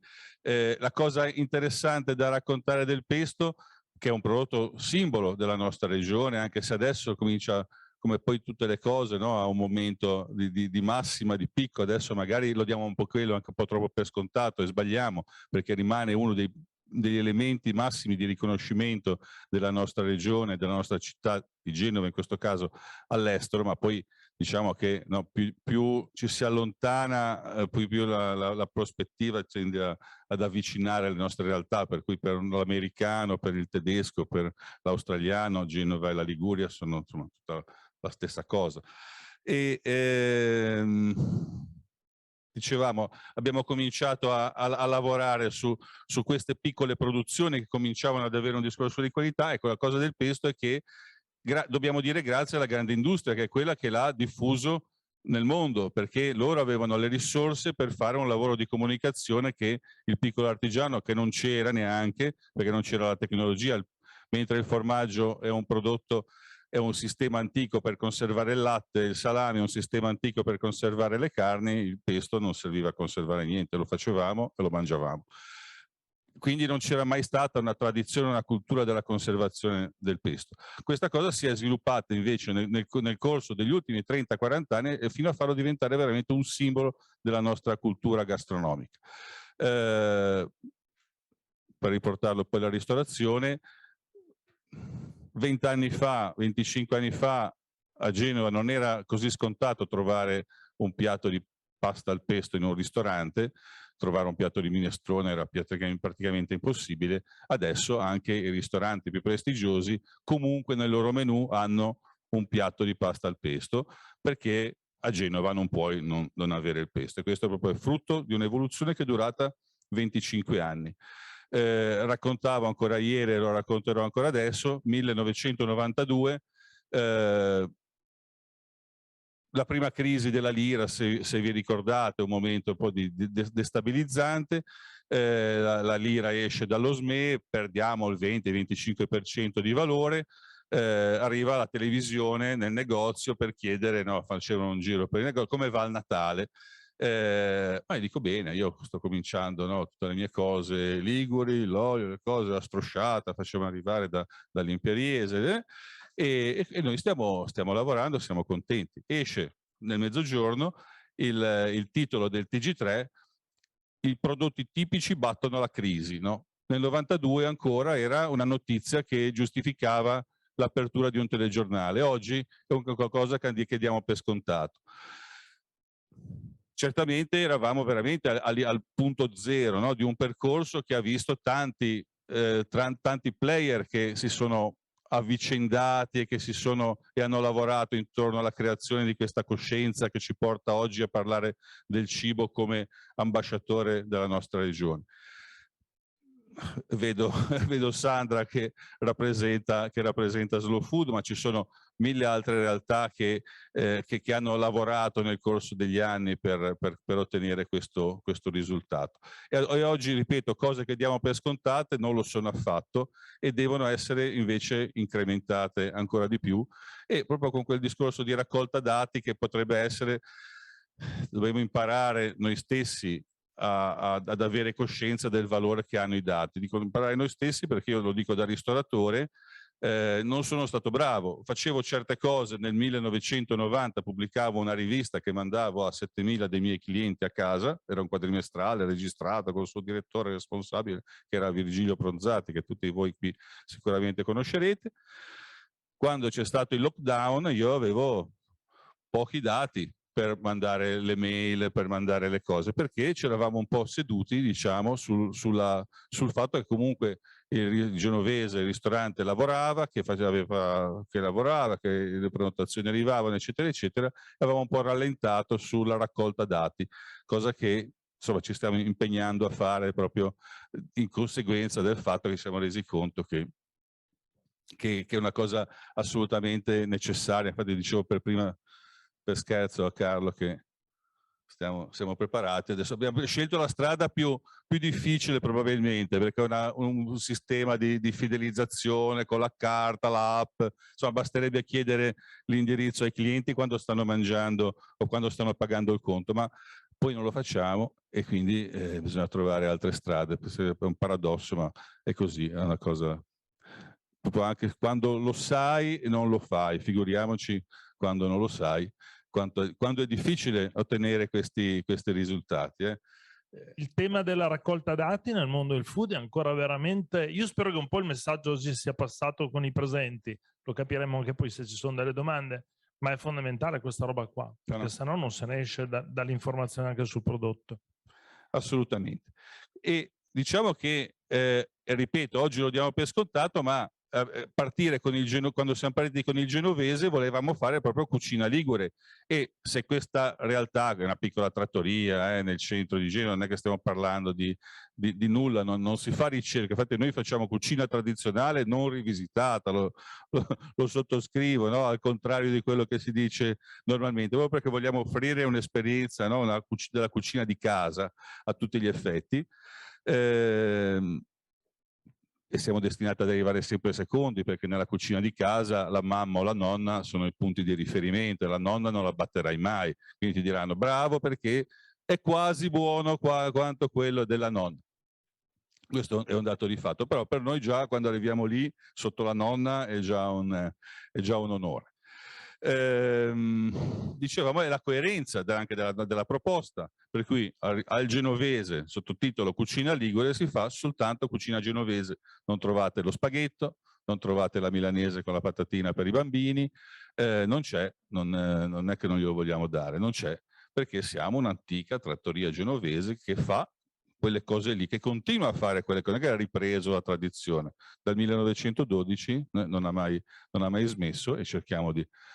smesso. Qualcuno aveva smesso a un certo punto, ma l'abbiamo raddrizzato. Io penso di essere arrivato più o meno alla fine. Forse o lascio indietro qualche pezzo, ma aiutami. Due parole sulla parte e-commerce, fondamentale perché sei stato un pioniere qua in Liguria e questo investe tutte le aziende food. Sì. Due parole sul tema tracciabilità come strumento di marketing, perché è l'esperienza che avete fatto. Poi magari se qualcuno vuole poi ti chiederà informazioni anche dopo questo incontro per capire come funziona, perché è di lì che si passa. Certo. Sì, no, la parte di e-commerce deriva proprio da questa esperienza sull'online e sul food, e sul fatto che il più grande esperto di pesto in Italia, che operava e parlava sui newsgroup, che erano la cosa che c'era prima dei social, erano delle reti universitarie nei quali le persone si aggregavano, ma erano divisi per categoria di argomento, e in Italia hobby cibo eravamo 250, 300, no? Immaginate oggi abbiamo, no, come tutti quanti quelli che oggi hanno una pagina Facebook, abbiamo 5.000, arriviamo al massimo, c'è chi apre la pagina 2, la pagina 3, eravamo 300 in tutta Italia, ma il più grande esperto era di Perugia e pontificava sul pesto dicendo anche qualche belinata, giusto per... però, nel senso, però era considerato in quel luogo, no? E poi c'era quello che voleva comprare i mortai dal Brasile, c'era quello che aveva comprato un mortaio. Allora ti rendi conto che l'interesse non era solo una questione nostra locale, ma c'era un interesse più ampio, e infatti nasce pestogenovese.com proprio perché voleva essere specializzato sul pesto e sui prodotti della Liguria in generale. Noi eravamo nel 1999. In questo momento è il secondo sito, insieme a palatifini.it, che è l'altro nostro sito, sono i due siti di e-commerce più vecchi d'Italia, ma io li considero una cosa sola, dopo PEC di Milano, che aveva aperto 6 mesi prima, supportato, insomma, come è giusto che sia, da una grossa agenzia. Noi facevamo tutto abbastanza in casa, ma non era che fosse una gara, ce n'erano anche molti altri prima, solo che non c'era il mercato, e quindi anche fossero stati gestiti, ma erano gestiti da persone bravissime, non c'era il mercato che li potesse sostenere. Noi, giocando sul fatto che era l'estensione di una bottega,